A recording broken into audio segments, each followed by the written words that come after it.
Bore da a chroeso i'n gwasanaeth ni yma yng Nghapel Caersalem, Caernarfon. Mae'n fora dydd Sul a mae'n fora i mi ar ôl y gêm neithiwr. Dwi'n ni'n os oeddech chi'n gwylio'r gêm neithiwr. O'n i yna efo yn het fel hyn. Yn cefnogi'r ogia. Wasn't meant to be, boys. Ond dyna ni, de. Felly dwi'n mynd i, yn gyntaf, croesawu chi gyd, a diolch i chi gyd am ymuno ni yma i oddoli. Dwi'n mynd i ddarllen Salm 125 gyntaf, felly os gynnach chi'ch Beibl adra, ewch chi Salm 125.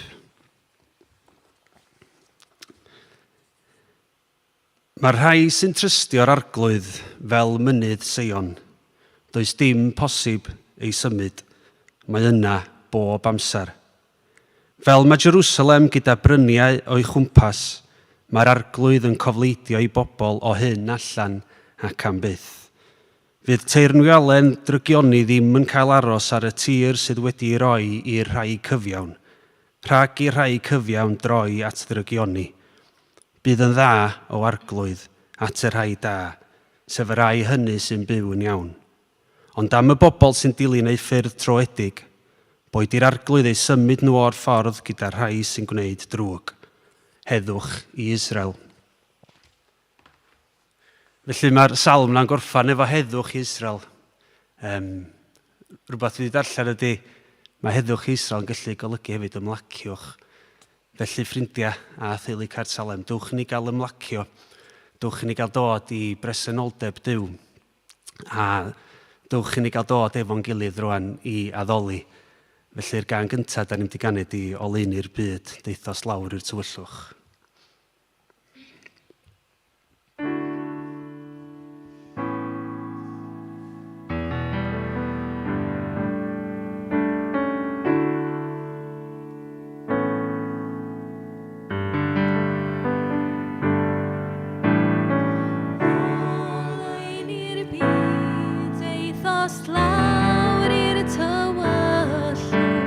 Ag o'r fy llygaid i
Diolch.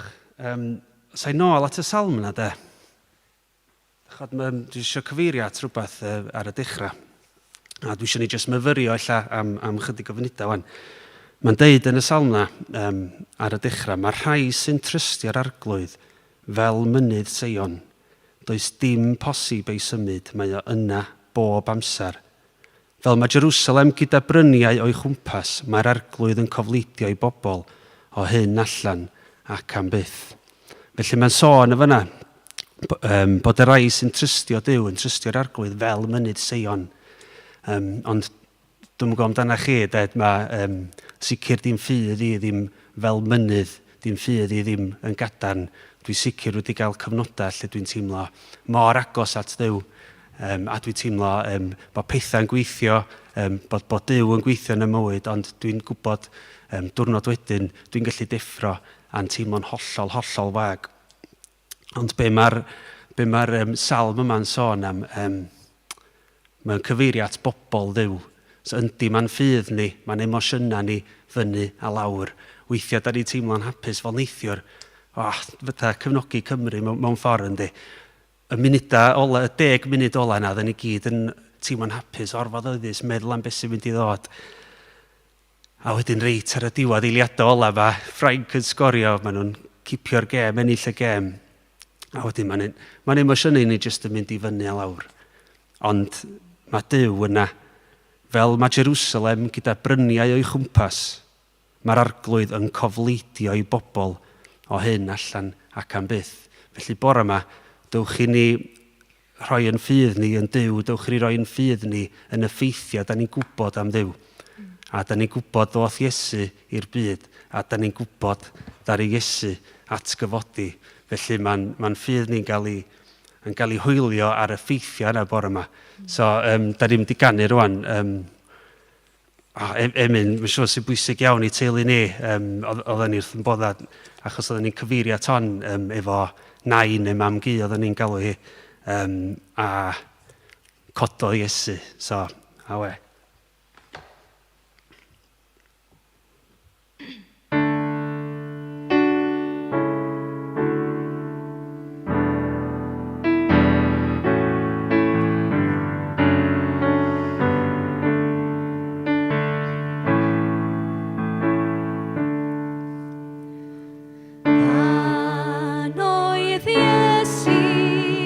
Dan yr hwylion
Diolch.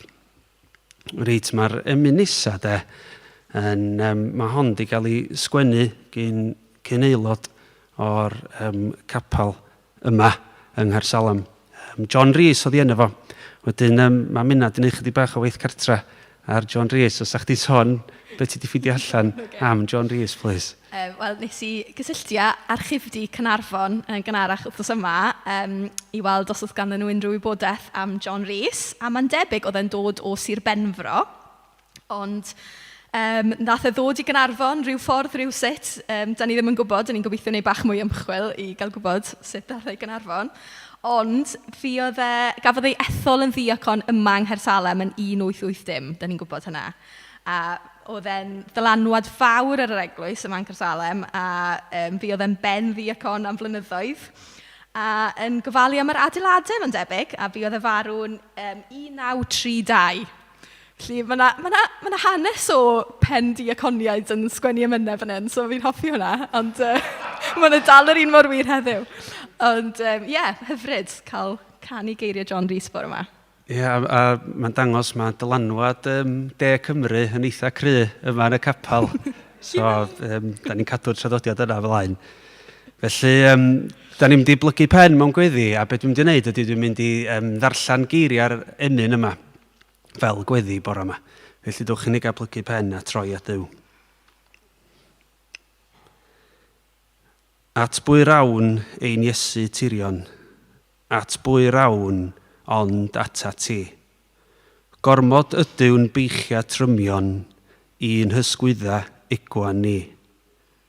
Nid oes arall ond tydi a all ei dwyn. Gen i ti ma geiriau bywyd, arglwydd bywyd ydw i ti. Fe ddaw gwawr nefolaidd hyfryd oth leferydd byth i ni. Llais gwaredwr, glywir yn dy eiria i gyd. Boed o arglwydd i ddaioni arwain dynion at dy draed, mwyn para byth i roddi, ti a'n prynaist ni a thwaed. Pwy all beidio brysio dyfod ata ti. Amen.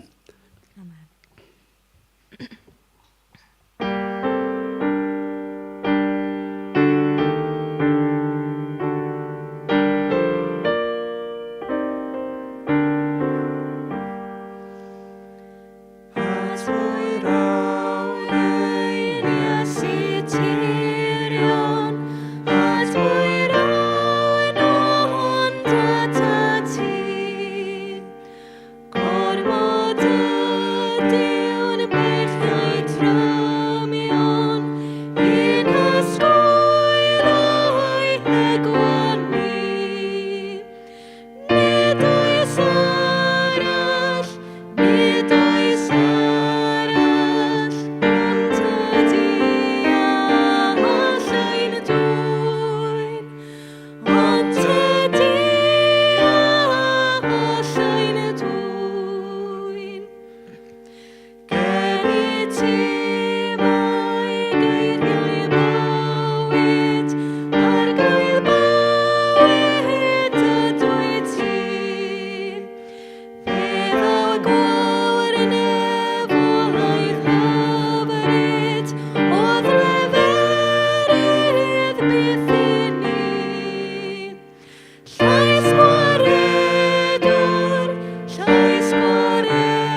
Amen.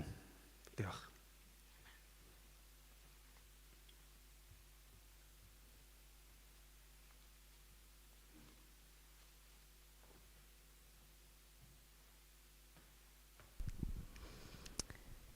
A bore da, diolch i Trystan am arwain yr addoliad bore yma. Croeso i chi gyd eto i addoli gyda ni bore yma. So dwi'n mynd i wneud rhai cyhoeddiadau nawr. Peth cyntaf dyn ni eisiau dangos i chi yw ffilm bach sy'n update gan Ioan am y cynllun helfa wyau yng Nghanarfon dros penwythnos y Pasg. Felly dyma Ioan i esbonio mwy o beth yw'r cynlluniau. Pawb, jyst y fideo sydyn i sôn amdan yr master plan hefo'r helfa fwyaf yn y byd. So, dwi eisiau chi addurno'ch wyau. Dwi wedi gwneud dau fama. Dwi'n ffeindio bod just felt tip pens yn gweithio'n rili da, a mae'n cweit hawdd wneud. So, unwaith da chi wedi llenwi bocs, dwi eisiau chi postio heina wedyn i Glanmorfa. So mae yna bwlch bach ar y coedan ar y chwith yn Glanmorfa. So os newch chi postio nhw yn fanna, please, rhwng Rhan a Dydd Sadwrn y trydydd, y Dydd Sadwrn cyn Pasg. A wedyn ar y nos Sadwrn yna, bydd yr wyau yma yn mynd o gwmpas yn cael eu cuddiad rownd dre. Felly ar bore Pasg fyddwch chi'n gallu mynd am dro rownd y dre ac yn chwlota amdanyn nhw. Ac ella tynnu lluniau nhw a gyrru nhw i fewn a nawn ni rannu nhw. Ac gan i weld os fyddwch chi ffindio nhw gyd. Nawn ni gyfri nhw cyn rhoi nhw allan, so gewch chi neu count. Iawn, diolch yn fawr. Felly, dwi'n meddwl bydd nhw yn edrych cweit gystal y rhai o Ioan yn dangos yn y ffilm fyna, ond edrych mlaen i wneud nhw. Mae Rhys wedi bod yn ymarfer cael yr wy allan o'r plisgyn ddoe, felly mae dau gyda ni'n barod i fynd. Ond ie, os ydych chi gyda unrhyw cwestiynau, cofrwch gysylltu am hynna, newn ni roi'r fideo yna lan ar Facebook. Os ydych chi angen gwybod lle mae Glanmorfa i ollwng yr wyau wedi addurno, eto, just anfonwch neges i ni roi'r cyfarwyddiadau i chi. Coeddad nesaf, yn gyffroes iawn, Dydd Sul nesaf, da ni yn mynd i caniatáu pobl i ddod yma i addoli. Felly, da ni'n mynd nôl i'r drefn oedd gyda ni o rhwng yr Hydref a Doleg, mwy na lai. Felly, eto, mae rhaid chi archebu eich lle, mae rhaid chi e-bostio arwel o flaen llaw. Ydy'r e-bost ar y sgrin? Oedfaon@caersalem.com yw e, oedfaon@caersalem.com, neu ffoniwch arwel a lowri i roi gwybod. A wedyn, os na fydd digon o lle i chi tro ma, bydd na ryw restr aros. A hefyd, ar ôl i chi rhai diwrnodau, neu diwrnod cyn y gwasanaeth, bydd na cyfarwyddiadau yn cael ei danfon i chi hefyd i chi i ddilyn o ran yr canllawiau Covid a iechyd a diogelwch yma. Ond ie, edrych mlaen i gallu cael pobl yma eto yn saff a diogel. Hefyd, dylwn i'n dweud, mae Llanllanast mlaen Dydd Sul nesaf am 4, felly eto, os ydych chi eisiau cyfrestru ar gyfer Llanllanast, hwn fydd Llanllanast y Pasg, am 4 y gloch dros Zoom Dydd Sul nesaf, eto ewch i'r wefan i gael i gyfrestru. Edrych mlaen at hynna'n fawr iawn. Be sy'n nesaf? O, casgliad tea fund. Reit, wel, dyn ni wedi rili mwynhau. Chi'n cofio wythnos diwetha, nath criw ieuenctid rannu bod nhw yn mynd i fod yn casglu arian i tea fund, a nhw wedi rhoi lot o heriau uchelgeisiol iawn i'w hynna yn chwarae teg. A mae wedi bod yn hyfryd jyst dilyn i hint nhw dros yr wythnos. Maen nhw wedi bod yn rhannu ar Facebook sut maen nhw'n dod mlaen gyda'i dawnsio, a'i rhedeg, a'i seiclo, gwisgo fyny. Mae wedi bod yn ffantastig. A maen nhw wedi gwneud job anhygoel o dda yn casglu arian. Felly dyma ffilm bach i roi update i chi.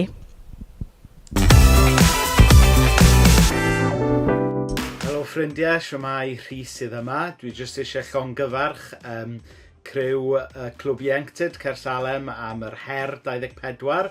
Maen nhw wedi bod yn gwneud dros yr wythnos diwetha. Da ni jyst mynd i ddangos i chi nawr sut maen nhw wedi dod yn ei blaenau dros yr wythnos diwetha yn ymateb i'r her.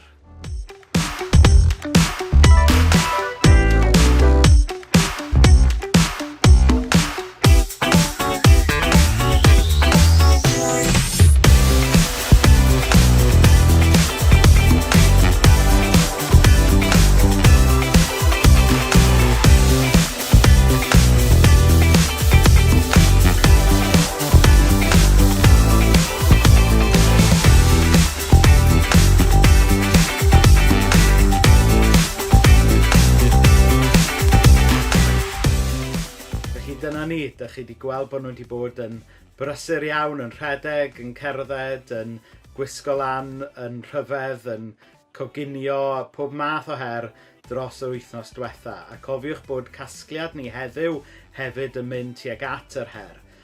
Diolch i chi sy'n eisoes wedi rhoi, ond mae yna gyfle i chi roi unwaith eto neu rhoi am y tro cyntaf drwy fynd draw i cersalem.com/TFund. A partneri gyda'n Clwb Ieuenctid wrth iddyn nhw wneud gwahaniaeth yn y byd yn enw Iesu. Job ffantastig Ieuenctid, llongyfarchiadau mawr i chi ac am dynnu sylw yn dyfa at yn brodyr yn chwiorydd ar draws y byd a just y sefyllfaoedd ofnadwy mae pobl yn ei gwynebu. Fel oedd Rhys yn gweud, os ydych chi eisiau cyfrannu, ewch i wefan Cersalem. Oes modd textio wythnos yma hefyd? Na, dim modd textio, so dim ond ar y wefan wythnos yma. Wedyn mae Clwb Plus yn dilyn yr Oedfa, so os ydych chi angen cysylltu â Lowri i gael y link, gwnewch hynna. A hefyd mae Clwb Coffi ar Zoom yng Nghwmni Brittany. So diolch fawr Brittany am hynna. Bydd manylion y Zoom na ar y sgrin ar rhyw bwynt. Fi'n cymryd ac ar y diwedd hefyd. A nawr, gret. Mae'n just syniad rili gwael cael fi neu cyhoeddiadau, ond dyna ni. Iawn te, so dyn ni'n mynd i ddarllen nawr, mae Trey yn pregethu bore yma, a dyn ni'n mynd i ddarllen o Efengyl Ioan. Ioan 16 a dynodau 16 i 20. 25, diolch. 16 i 25. Yn fuan iawn byddai i wedi mynd, a byddwch chi ddim yn fy ngweld i ddim mwy. Yna'n fuan iawn wedyn, byddwch yn fy ngweld i eto. Dymai ddisgyblion yn gofyn i'w gilydd. Beth mae'n olygu wrth ddweud, yn fuan iawn byddai i wedi mynd, a byddwch chi ddim yn fy ngweld i ddim mwy. Yna'n fuan iawn wedyn, byddwch yn fy ngweld i eto. A beth mae am fy mod i'n mynd at y tad yn ei olygu? Beth ydy ystyr yn fuan iawn? Dyn ni ddim yn deall. Roedd Iesu'n gwybod ei bod nhw eisiau gofyn iddo am hyn. Felly meddai wrthyn nhw, ydych chi'n trafod beth dwi'n ei olygu wrth ddweud, yn fuan iawn byddai wedi mynd, a fyddwch chi ddim yn fy ngweld i ddim mwy. Yna'n fuan iawn wedyn, byddwch yn fy ngweld i eto. Credwch chi fi, byddwch chi'n galaru ac yn crio tre bydd y byd yn dathlu. Byddwch yn drist go iawn, ond bydd y tristwch yn troi'n llawenydd. Mae gwraig mewn poen pan mae'n cael babi, ond mae hi mor llawen pan mae ei babi wedi cael ei eni. Mae hi'n hanghofio'r poen. Yr un fath gyda chi. Dych chi'n teimlo'n drist ar hyn o bryd, ond byddai un eich gweld chi eto a byddwch yn dathlu, a fydd neb yn gallu dwyn eich llawenydd oddi arna chi. Fydd dim cwestiynau gynnwch chi i'w gofyn y diwrnod hwnnw. Credwch chi fi, bydd fy nhad yn rhoi i chi beth bynnag ofynnwch i mi am awdurdod i'w wneud. Dych chi ddim wedi gofyn am awdurdod i'w wneud dim hyd yn hyn. Gofynnwch a byddwch yn derbyn. Byddwch chi'n wirioneddol hapus. Felly dwi jyst am weddio cyn i Trey ddod ymlaen. O dad, i ni'n diolch am bore yma, i ni'n diolch am gyfle i troi'n calonnau at y ti. Diolch Ysbryd Glân am y ffordd i ti'n yn harwennu a diolch am y gobaith sydd ganddo ni yn Iesu Grist. Felly, dyn ni'n gweddio nawr byddi di yn siarad mewn i'n calonnau ni bore yma eto. Bydd gyda ni gyd yn enw Iesu Grist. Amen.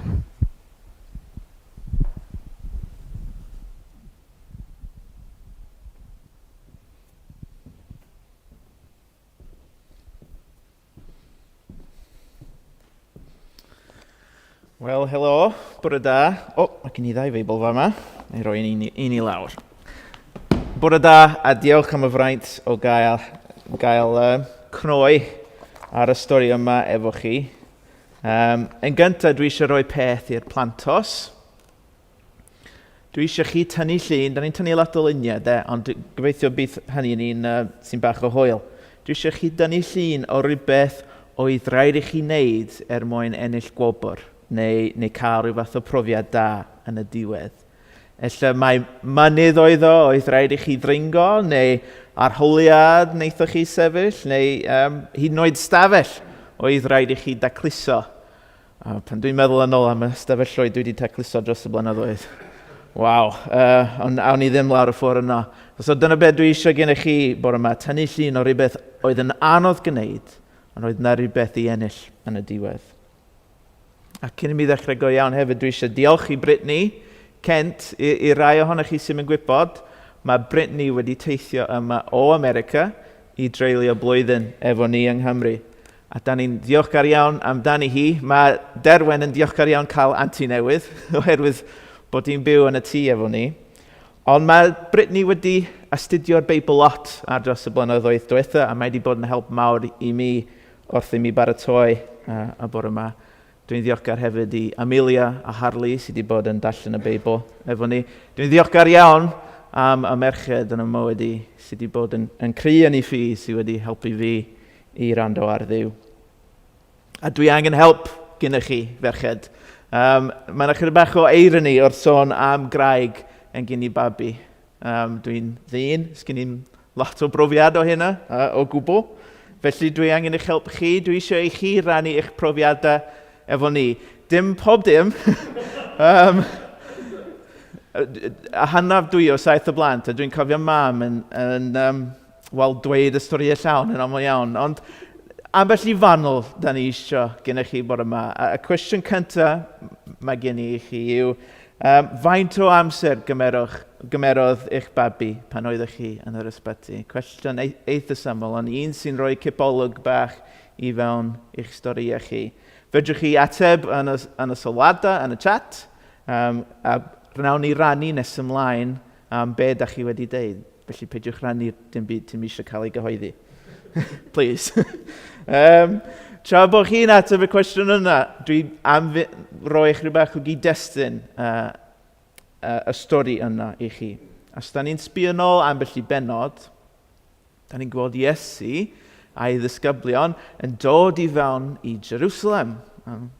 Disil nesaf di disil y bloda pan da ni'n dathlu hynna, achos da ni'n sbio nôl o'r stori heddiw, dyna beth da ni'n weld. Iesu yn dod i fewn i Jerusalem, ac oedd y pobl yn gweiddi i enw, oedden nhw'n chwifio palmwydd, ac os oeddech chi'n un o ddisgyblion, mae rhaid bod chi'n teimlo fel pencampwr yn dod i fewn i Jerusalem. Dyma oedd cyrheiddiad a brenin a deyrnas newydd oedd Iesu wedi bod yn sôn amdano. Ond yn sydd bin, mae Iesu yn dechrau eto sôn am ei farwolaeth, sy'n ddryslyd, tydi. Os ti'n un o ddisgyblion a ti wedi cyrraedd y prif dinas, mae'n ddryslyd clywed Iesu yn dal ati i sôn am ei farwolaeth, ac mae'n gwneud pethau rhyfedd byth fel golchi traed i ddisgyblion. A noson o swper ola, mae Iesu yn golchi i traed nhw fel ceithwas. Mae'n rhyfedd, tydi. A wedyn da ni'n cael y stori yma. Mae stori yn ei gyd-destun llawn chydig bach yn ddoniol. Mae'r disgyblion yn gwrando ar Iesu, mae Iesu yn deud fod o'n mynd i ffwr, a wedyn mae'n dod nôl, a mae'r disgyblion yn dod at ei gilydd yn deud, be mae Iesu'n sôn amdano?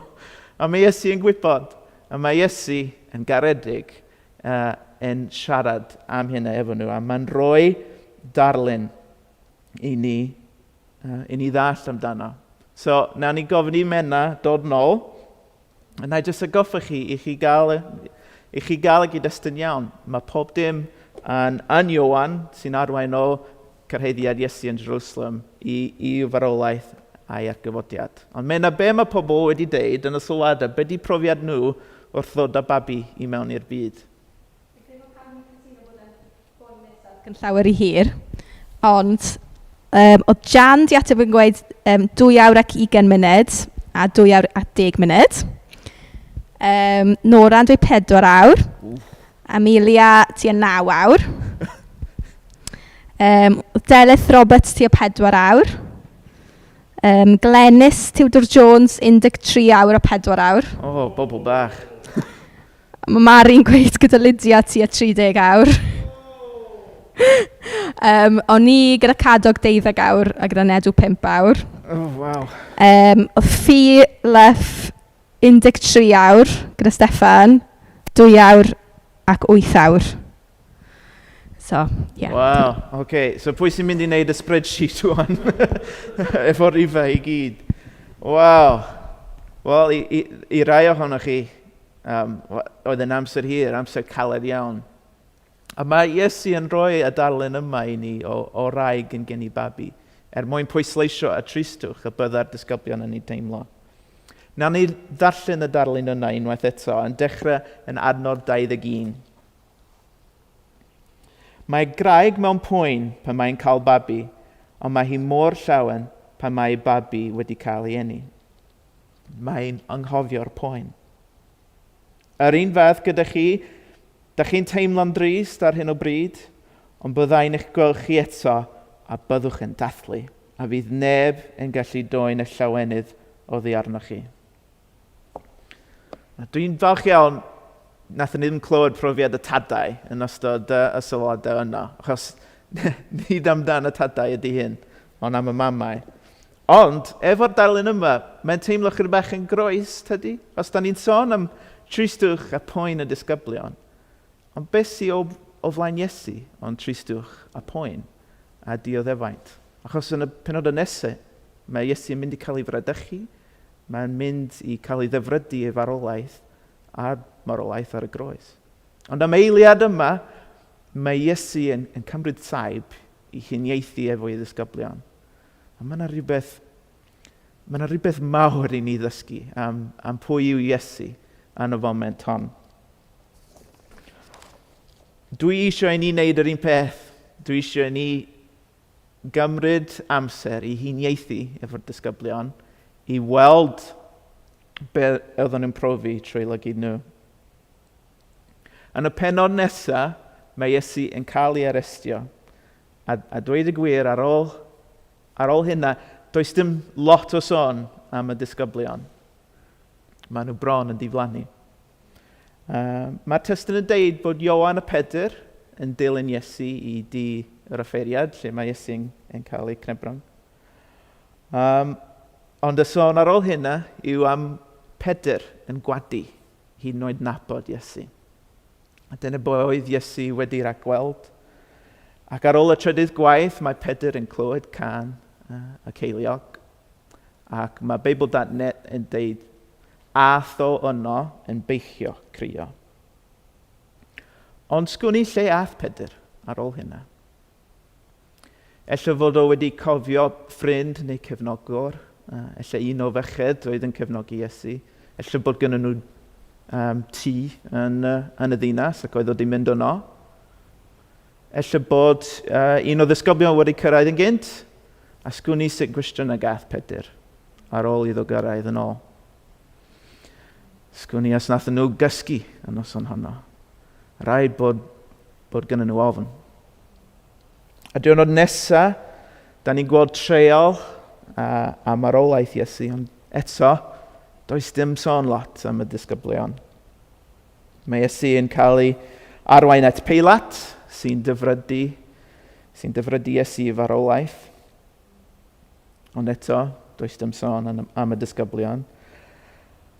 At y groes, da ni'n gweld y merched oedd yn dilyn Iesu, gan gynnwys I fam, a Ioan oedd disgwynu'r efengil yma, ond does dim sôn am y 10 arall.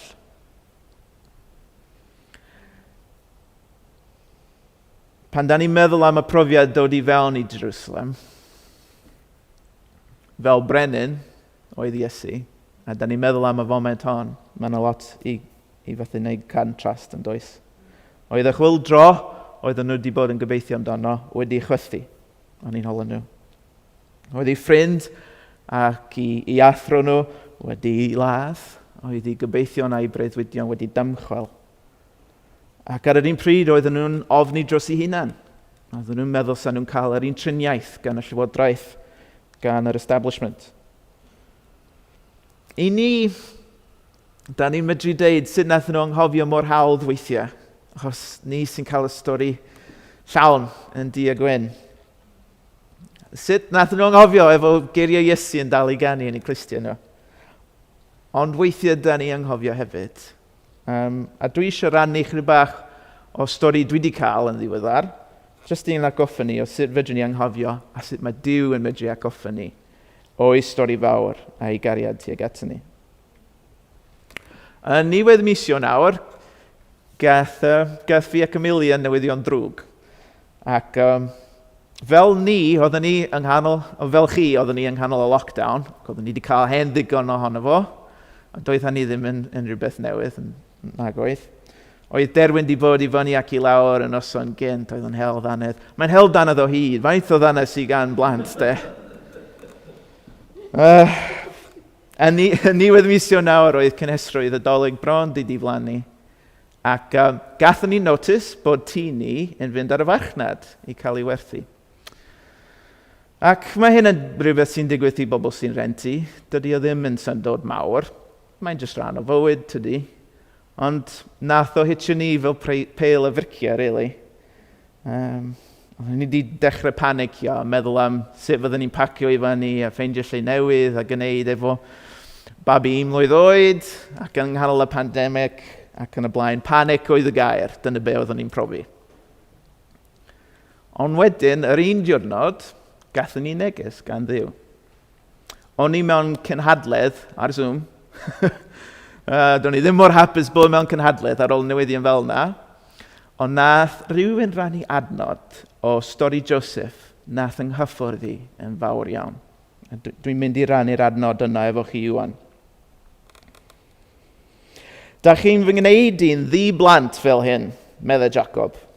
Mae Joseph wedi mynd, mae Simeon wedi mynd, a nawr da chi am gymryd Benjamin oddi arna i. Mae popeth yn fy erbyn. Yn syth bin oedd yr adnod i canu cloch efo ni, oeddwn ni'n teimlo fel popeth yn ein herbyn ni hefyd. Ond gad ni gofio bach o stori Joseph hefyd. Oedd Meibion Jacob wedi dod nôl o'r Aifft, oedden nhw wedi prynu bwyd yn yr Aifft oherwydd newyn oedd yn y wlad. Ac dyna pryd nath nhw rannu efo Jacob. Tro nesaf da ni'n mynd i brynu mwy o fwyd, bydd rhaid i ni fynd a Benjamin yn ôl efo ni. A pam? Wel, mae yna lywodraethwr llym sy'n eisiau gweld bod ni'n deud y gwirionedd am Benjamins. Felly, da ni gorau mynd efo yn ôl. A mae Jacob yn dechrau colli hi, dydy. Mae'n deud, dwi wedi colli Joseph yn barod, fy ffefryn ni. Dwi'n eisiau colli Joseph. Ond da ni'n cael y stori llawn, tydan. Da ni'n gweld bod Duw ar waith, bod Joseph yn dal yn fyw, a dweud y gwir, Joseph yw'r llywodraethwr sy'n achosi'r problem i Jacob. A ni olo. Da ni'n gweld sut mae Duw yn mynd i achub holl deulu Jacob yn y foment yma. Ond tydi Jacob ddim yn gweld eto nacdi. Oedd yr adnod yma, un adnod bach o stori fawr Duw, oedd o'n neges gan Dduw i ni yn y foment honno. Oedd yn atgoffa ni bod Duw ar waith gweithio ein sefyllfa ni. Oedden ni dal yn drist am be oedd yn digwydd. Da ni ddim eisiau gadael Llanllyfni, enghraifft. Fydd o'ch rhywbeth yn anodd ffeindio rhywle newydd i fyw. Da ni dal yn drist am hynna. Ond da ni ddim mewn panic, dim mwy. Oherwydd mae Duw wedi atgoffa ni fod o efo ni. A fod o arwaith, a fydd o'n arwain ni allan ohono fo. Ein lles ni. A dyma be di llawenydd. Mae llawenydd yw y deimlad hynna, fod Duw ar waith gweithfa ein sefyllfa ni. Y bywyd newydd mae Duw wedi plannu yn ein bywyd ni. Tydi o heb gael ei ddiffod oherwydd yr ansicroedd o le fyddwn ni'n byw. A dyna oedd yr un neges gath y disgyblion yn y stori sy'n o'n blaen ni heddiw. Ac os da ni'n troi dim ond cwbl o dudalennau, da ni'n gweld y llawenydd yno ar waith. Da ni'n gweld Iesu yn dod nôl yn fyw. Cododd Iesu fel oeddwn ni'n canu. Yr atgyfodiad. Gawn ni ddarllen o benod 20 yn Ioan. Just cwbl o adnodau. I ni ddangos sut mae disgyblion yn newid. Dyma Iesu yn dod i fewn a sefyll yn y canol. Shalom, meddwl wrthyn nhw. Yna dangosodd ei ddwylo a'i ochr iddyn nhw. Roedd y disgyblion mor hapus pan welon nhw'r arglwydd. Felly dyma ni, y disgyblion i gyd yn yr un stafell, ella ond un, doedd Thomas ddim yno, nag oedd. Oedden nhw i gyd yn yr un stafell yn cuddio. Doedden nhw ddim yn disgwyl be oedd yn mynd i ddigwydd. Oedd y drysau wedi cael. Ac wedyn, dyna ddaeth heddwch. Ac heddwch ydy'r gair yma Iesu yn deud wrthyn nhw, shalom. A person go iawn oedd Iesu. Oedd o yno i ddangos y marciau yn ei ddwylo, a marciau yn ei draed. Oedd o yno i cael i gyffwrdd, i gael i gofleidio. Oedd yn foment o lawenydd i'r disgyblion. Oedden nhw mor hapus, mae'n deud yma. Na, dwi eisiau clywed gennych chi eto famau Carsalem. Dim eto, sori. Dwi eisiau clywed gennych chi am y moment o lawenydd wnaethoch chi brofi pan ddaeth eich babis i mewn i'r byd. Yn aml iawn, mae yna rhywbeth bach special da chi'n cael gafel arno. Ella y ffaith geithoch chi hogyn ta hogan, neu y gwallt a nisgwyl nath ymddangos, neu marc geni ar eich babi. Dwi eisiau clywed be oedd yn special am eich babi chi. I ni cael rannu yn eich llawenydd, hyd yn oed os dim am eiliad. A na i rannu efo chi pan ddaeth derwyn i fewn i'r byd, oedd na rhywbeth bach yn wahanol amdano fo, oedd y byd draig wedi dangos i ni'n syth bin, oedd gyda fo marc geni mewn siap talaith West Virginia. Un o daleithiau America. Oedd yn amlwg iawn, syth bin i mi, dyna be oedd. Ac mae o ar boch chwith i ben ôl. So, gysim caniatad dangos i bawb efo llun gan Amelia, ond na ni. Dyna oedd y peth nath o'r llawenydd i ni. Ella bod gen i hi rhywbeth arall i rannu hefyd de. Ond cododd Iesu, dyna beth da ni'n gweld yma.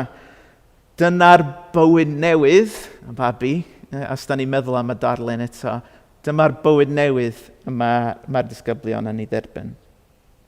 A mae bywyd newydd yn para hyd yn oed ar ôl Iesu fynd i ffwr eto, fynd i'r tad. A sut fywyd newydd oedd o wedi rhoi i'r disgyblion?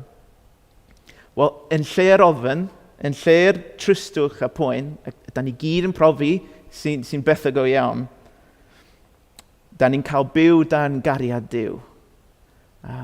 Cariad sy'n ein newid ni, sy'n ein galluogi ni i gari eraill. Dyna beth yw'r bywyd newydd mae'n gael ni eto.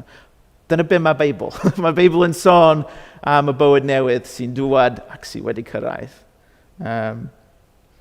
Felly mae Iesu'n atgyfodi, mae'n chwalu marwolaeth y pechod, ond mae yna mwy sy'n ar gael hefyd. A'r peth yna yw'r ysbryd glân. Dyna'r bywyd newydd y mae Iesu wedi addo i'r disgyblion, a'r bywyd newydd da ni'n medru cael gafal ynddo hefyd. Mae yna ddau beth am y bywyd newydd yma dwi eisiau rannu. Mae'r bywyd newydd yn bersonol, ond mae hefyd yn rhywbeth i ni fel cymuned o bobl. Lle da ni'n mynd i troi actau Ioan, eto, dim ond cwpl o dudalennau drosodd, actau 2, a dechrau'r penod. Mae'n testyn gyfarwydd i lot ohonom ni. Dyma pawb oedd yno yn cael ei llenwi ar ysbryd glân ac yn dechrau siarad mewn ieithoedd eraill. Yr ysbryd oedd yn ei galluogi nhw i wneud hynny. Mae pawb eto wedi dod at ei gilydd, a mae Duw wedi disgyn arno nhw. Mae ysbryd glân wedi dod i llenwi nhw. Pob un ohonyn nhw, y merched a'r dynion, yr apostolion a rai oedd yn dilyn Iesu, mae'r ysbryd glân wedi disgyn arno nhw. A mae yna rhywbeth personol iawn am sut mae Duw yn lledu y newyddion da trwyddyn nhw. Da ni wedi clywed bod nhw wedi dechrau siarad ieithoedd eraill. Oedd pawb wedi clywed y newyddion da gan y disgyblion yn ei iaith ei hunan. Yn ei mamiaith. Iaith yr aelwyd. Chi fel Cymru, da chi'n nabod pa mor bwysig ydy hynna yn well na fi. Ond i roi chydig bach fwy o cyd-destun iddo fo, yn dyddiau Iesu, oedd na lot o ieithoedd. Oedd na iaith yn y farchnad, fel arfer, y iaith Rhoeg. Na iaith yn y Llywodraeth, y Lladin, y Rhufeiniaid. Oedd na iaith yn y demel, iaith y crefydd, sef Hebraeg. Ond yn y foment hon, mae Duw yn dod at y bobl yn ei iaith i helwyd nhw. A mae yna rhywbeth mor bersonol am hynna. Mae Duw yn dod atom ni. Dwi'n gofyn i ni newid, i ni ddod ato fo. Mae'n dod ato ni. Y bywyd newydd mae Duw yn ei cynnig yn rhywbeth personol iawn. Ond mae o hefyd yn rhywbeth i ni fel cymdeithas o bobl. Felly awn ni i diwedd pennod 2 yr actau i weld sut cymuned sy'n yna. Roedd rhyw ymdeimlad o ryfeddod dwfn yn ei plith nhw. Roedd yr apostolion yn gwneud gwirthiau ryfeddol, oedd yn dangos fod Duw gyda nhw. Roedd pawb oedd yn credu yn teimlo bod nhw'n un teulu ac yn rhannu popeth gyda'i gilydd. O fama da ni'n gweld y chwyldro yn lledu. Ond tydi ddim yn lledu fel rhyw cult dan bersonaliaeth mawr. Dydy ddim yn lledu fel y criw o bobl sy'n byw dan reolau llym. Mae o'n lledu fel pobl sydd wedi huno at ei gilydd trwy'r ysbryd glân. Mae ofyn, mae tristwch wedi chwalu, a mae'r ysbryd glân yn galluogi pethau ryfeddol iawn i'w ddigwydd. Oherwydd cariad Duw yn dod i fewn i'w bobl, yn huno i bobl. Wel, da ni eisiau clywed atebion y mamau Ioan am y llawenydd nath nhw profi wrth ddod a'i babis i mewn i'r byd. Cyn i ni crynhoi chydig bach, na ni glywed gan Menna. Diolch i chi ymlaen llaw am rannu efo ni.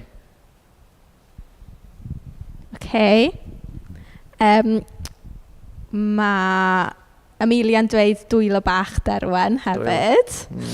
A mae Gwenno Hughes yn gweud ei lapio dan fy nghesail profiad byth gofeadwy. A mae Jan yn sôn bod lwri mor fach oedd hi bron yn transparent. Wow. Ond oedd ganddi cri bach cute. A wedyn, Glenys yn dweud just diolchgarwch bod y babi'n holliach. Gan comented mewn gan Robin, wnaethon ni edrych mewn i'w llygaid a syrthio mewn cariad, a ffeindiodd Robin gallu ddo dim ond siarad efo babanod yn Gymraeg. Cute. Lovely. Dyna ni. Diolch am rannu, Menna. A diolch i chi am rannu eich moment o lawenydd efo ni hefyd. Dyna'r un fath o fywyd newydd sydd ar gael i ni. Dyna pa mae Iesu wedi defnyddio'r dalen o wraig gen i babi. A mae hynny yn anhygoel, tydi, bod ni'n cael. Ond eisiau bod rai ohonych chi yn meddwl, wel, mae pob dim yn dal i deimlo'n hen i mi. Ar y funud, mae'r pandemig yn dal i fynd, tydi. Mae lockdown di siocio chydig bach, ond mae peth yn dal yn anodd, tydyn. Be mae'n olygu i ni dderbyn a bywyd newydd mae Iesu'n addo heddiw?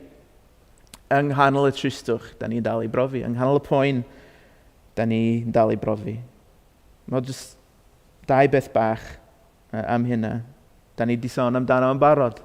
Bod y rodd o fywyd newydd yn rhywbeth bod Duw yn cynnig i ni. Mae e'n rodd personol sydd ddim yn gofyn i ni newid. Dydy Duw ddim yn gofyn i ni fod yn hapus i'w dderbyn. Mae o'n dod i fewn i'n tristwch ni. Fel oedd Iesu yn siarad efo'r disgyblion, mae o'n hiniaethu efo ni. Ond mae o'n rhywbeth bod ni'n profi efo'n gilydd hefyd. Ac dyna'r profiad dwi wedi teimlo wrth baratoi y neges yma heddiw, dweud y gwir. Wrth ddarllen y Beibl efo brodyr a chwiorydd. Dwi wedi teimlo presenoldeb Duw, dwi wedi clywed Duw yn siarad efo fi. Dyma bwynt grwpiau cymuned Carsalem. Da ni wedi sôn lot amdano nhw. Ond dyna pam. Oherwydd dyma sut da ni'n profi y bywyd newydd. Mae Duw yn addo i ni. Da ni'n rannu, da ni'n cefnogi, da ni'n annog i'n gilydd i rando ar Duw a tyfu yn ein perthynas efo fo. Mae'n rhywbeth personol, ond mae'n rhywbeth sy'n digwydd mewn cymuned hefyd. Dydy Duw ddim isio i ni fwrw ymlaen ar ein pina'n hunan. Mae o wedi rhoi pobl yr eglwys i'n gilydd fel rodd. A fel graig sy'n mewn poen, sy'n mewn esgor, da ni gyd yn deimlo drist, da ni gyd yn teimlo pryderus o bridio gilydd. Mae hyn yn natural. Ond does dim rhaid disgwyl am y bywyd newydd oedd Iesu di addo chwaith. Mae'r bywyd newydd yno ar gael, Ioan, i roi llawenydd i ni yng nghanol ein tristwch. Felly, ymunwch â ni. Mae yna wahoddiad i ti heddiw. Mae yna wahoddiad i ti ymuno â grŵp cymuned o hyd os ti eisiau cael gafal yn y bywyd newydd yno. Ond hefyd, nawn ni ddim deud y bydd hi'n hawdd. Dydy yn golygu bod ein tristwch ni yn diflannu. Ond bydd Duw yn cadw i addewid ac ein llenwi ni a'n cynnal ni. Gawn ni blygu pen o'n gweddi, please. Duw, da ni'n diolch i ti am sut ti'n siarad efo ni. Da ni'n diolch i ti am sut ti'n ffyddlon. Gweitha sut da ni'n teimlo, ti'n ffyddlon i ddod i fewn i'n bywyd ni a cynnig bywyd newydd. A da ni'n diolch i ti am hynna. Diolch i ti am stori'r disgyblion, am sut nes ti annog nhw, am sut nes ti cymryd eiliad i'w hiniaethu efo nhw hyd yn oed pan oedd y ti'n wynebu'r groes a'r poen a ddaw. Diolch i ti Dduw am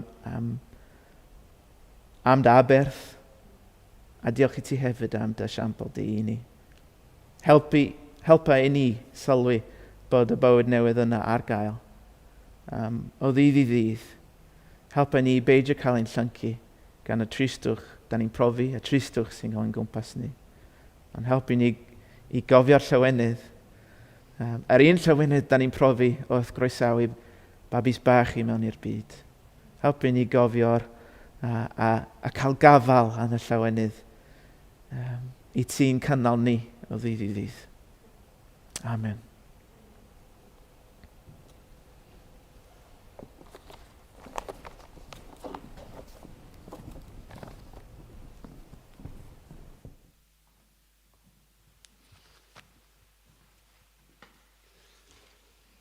Wel, diolch i chdi, Trey, am rannu'r gair yma. A dwi'n i'm amdanach chi adra, ond dwi'n teimlo rhyw heddwch yn dod i lawr y fyma yn y capal, ond dwi'n gwybod mae'n wahanol yn lle bynnag gyda chi. Felly, anadlwch fewn yr heddwch yna ac anadlwch allan unrhyw straen sydd gyda chi. Da ni'n mynd i orffan yn gwasanaeth bore yma yn canu fel yr hydd a fref am ddyfroedd, felly mae fy enau di. Yn dyheu am fod yn agos mwyn profi o'th gwmni di. Ti dy hun yw fy nerth am tŵr. A chyda thi, rwy finna'n siŵr mai ty di yw serch fy nghalon ac o ddiw a ddolaf di.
Dewch yn ei orffan efo deud gras efo'n gilydd.